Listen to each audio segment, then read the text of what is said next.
Bonjour. Maintenant que nous savons faire avancer et tourner le mbot, nous allons voir comment combiner ces deux actions. Pour cela, nous allons faire réaliser un parcours en U au mbot, c'est-à-dire avancer, tourner, avancer, tourner, avancer. Afin de pouvoir rendre le mbot autonome, donc comme à chaque fois, nous allons chercher un mbot générer le code, puis un attendre jusqu'à, donc qui sera notre condition de départ. Notre condition est liée au bouton sur la carte, donc nous allons chercher un bouton la carte pressée pour pouvoir démarrer. Et ensuite, nous allons chercher pour réaliser le U. Donc, dans un premier temps, nous récupérons un avancer à la vitesse 100. Donc, pour le faire avancer, nous allons mettre une condition d'avancer sur 3 secondes, afin que ce soit un minimum. Donc, nous allons faire avancer 3 secondes.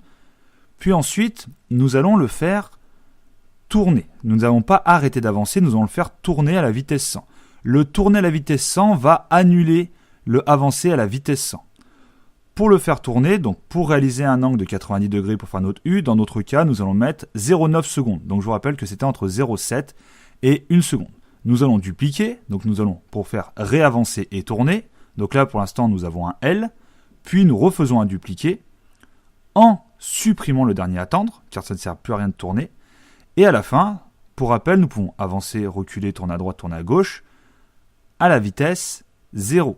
Donc que nous mettions avancer, reculer, tourner à droite ou tourner à gauche, le mbot s'arrêtera, quoi qu'il ait commencé avant. Donc même si c'était un avancer à la vitesse 100, il l'arrêtera. À ce moment-là, le programme est terminé, il ne reste donc plus qu'à le téléverser dans le mbot afin de pouvoir le faire fonctionner et de réaliser la forme en U.